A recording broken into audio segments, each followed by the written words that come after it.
Ngayong araw gagawa tayo ng kakaibang exotic pulutan, ang sizzling worm sisig. Tara, samahan nyo ko mga kapulutan. Una sa lahat, first of all, linisan at hinugasan muna natin itong mga super worms. Then sa mainit na sizzling plate, dyan na tayo naglagay ng margarine. Pwede namang butter, pero margarine lang kasi yung available sa akin ngayon. Tapos nagisa na tayo ng sibuyas na pampaimas at sili na pampagana. Alright. Kapag lumabas na yung aroma, lalagay na tayo ng pampalasa. Konting liquid seasoning tapos paminta, damihan mo hanggang mabahing ka. Saka natin ilalagay itong ating mga super worms. Buhay na buhay pa yan mga kapulutan. At ayun, natusta na sila mga kapulutan. Nagkuti-kuti na sila na parang ganyan. Kung may jumping salad sa pasayan, meron tayo ditong jumping wormies. Nung naprito na natin siya at crunchy na yung mga worms, nagtap lang tayo ng itlog para sisig na sisig ang style. Tapos mayonnaise. For plating, syempre maglalagay din tayo ng 3 pirasong kalamansi para I love you plus sili na pampagana.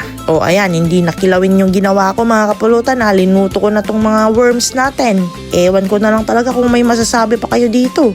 Alright. Pinarasan lang natin ng kalamansi, saka natin imimix-mix all together. Hahaluin lang natin ng may kasamang pagmamahal. At sheesh, meron na tayong napakasarap na sizzling worm sisig. First bite na natin mga kapulutan. Yung lasa niya parang normal lang na sisig pero parang mani yung kinakagat mo dahil dun sa texture ng worms. Pero napakasolid, napakasarap. Wala na naman akong masabi kundi alright.